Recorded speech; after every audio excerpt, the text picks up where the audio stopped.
Gold rate இப்படி ஏறிட்டே இருக்கு, எப்படிதான் தங்கத்தை சேவ் பண்றது அப்படின்னு நினைச்சு கவலைப்படுறீங்களா? உங்களுக்கு ஒரு நல்ல ஐடியா சொல்றேன். தங்கமயில ஃபியூச்சர் பிளஸ் சொல்லிட்டு ஒரு தங்க நகை திட்டம் இருக்கு. மினிமம் 15,000 இருந்து ஸ்டார்ட் ஆகுது. அதாவது டெய்லி கோல்ட் ரேட் இன்க்ரீஸ் ஆகும். ஆனா இந்த பிளான் நம்ம ஜாயின் பண்ணும்போது நம்ம பிரைஸ் லாக் பண்ணி வச்சுக்கலாம் 22 கேரட்டுக்கு.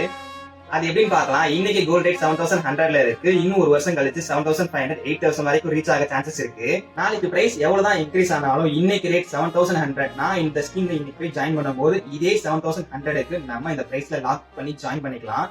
நம்ம எவ்வளவு அமௌண்ட் பே பண்ணி ஜாயின் பண்றோமோ அன்னைக்கு டேட்டுக்கு 22 கேரட் கோல்ட் ரேட் எவ்வளவு இருக்கோ அந்த பிரைஸுக்கு நம்ம லாக் பண்ணி வச்சுக்கலாம். எக்ஸாம்பிள் என்கிட்ட 15,000 இருக்கு, நான் இன்னைக்கு போயிட்டு ஜாயின் பண்றேன் அப்படின்னா அந்த 15,000க்கு ஒருத்தான 22 கேரட் மட்டும் நம்மளுக்கு இந்த பிரைஸ்ல லாக் பண்ணி வச்சுப்பாங்க. நம்ம ஸ்கீம்ல ஜாயின் பண்ணல இருந்து 330 டேஸ் அதாவது 11 மந்த் மெச்சூரிட்டி பீரியட் முடிஞ்சதும் இந்த கோல்ட நம்ம பிசிக்கலா வாங்கிக்கலாம். இப்படி நம்ம பர்ச்சேஸ் பண்ணும்போது மேக்கிங் சார்ஜஸ் வந்து 70% டிஸ்கவுண்டும் நமக்கு இருக்கு. சோ பிளான் பண்ணிக்கங்க, நோட் பண்ணிக்கங்க, யூஸ்ஃபுல்லா இருக்கும். தங்கத்தை எப்படி சேவ் பண்றதுன்னு ஐடியா இல்லாம இருக்க உங்க ஃப்ரெண்ட்ஸ் அண்ட் ஃபேமிலி எல்லாருக்குமே ஷேர் பண்ணுங்க.